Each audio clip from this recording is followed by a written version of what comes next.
மதுரை மாவட்டம் அழகர்கோவில் அருகே திருட்டு வழக்கில் தொடர்புடைய இளைஞர் மர்ம நபர்களால் வெட்டி படுகொலை செய்யப்பட்ட சம்பவம் பெரும் பரபரப்பை ஏற்படுத்தியுள்ளது. கொலை சம்பவத்தின் பின்னணி என்ன?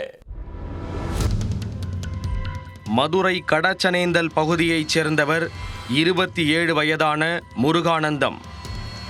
இவர் மீது இருசக்கர வாகன திருட்டு, வழிப்பறி உள்ளிட்ட 10க்கும் மேற்பட்ட வழக்குகள் உள்ளன. ஊமச்சிக்குளம், சத்திரப்பட்டி, அப்பன் திருப்பதி உள்ளிட்ட காவல் நிலையங்களில் இந்த வழக்குகள் நிலுவையில் உள்ளன. கடந்த சில நாட்களுக்கு முன்பு ஊமச்சிக்குளம் காவல் நிலைய எல்லைக்குட்பட்ட பகுதியில் வழிப்பறி செய்ததாக கைது செய்யப்பட்டார். இந்த வழக்கில் 4 நாட்களுக்கு முன்பு சிறையில் இருந்து பிணையில் விடுவிக்கப்பட்டுள்ளார்.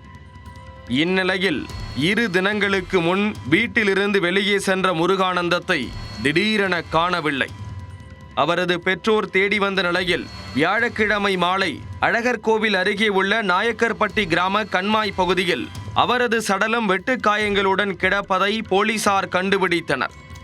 அவரை மர்ம நபர்கள் யாரோ ஓட ஓட விரட்டிச் சென்று வெட்டி படுகொலை செய்திருப்பது தெரிய வந்துள்ளது.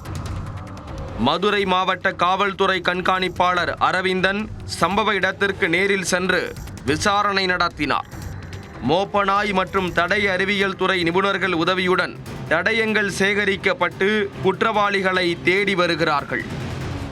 இந்த கொலை சம்பவம் தொடர்பாக அப்பன் திருப்பதி போலீசார் வழக்கு பதிவு செய்து விசாரணை மேற்கொண்டு வருகின்றனர்.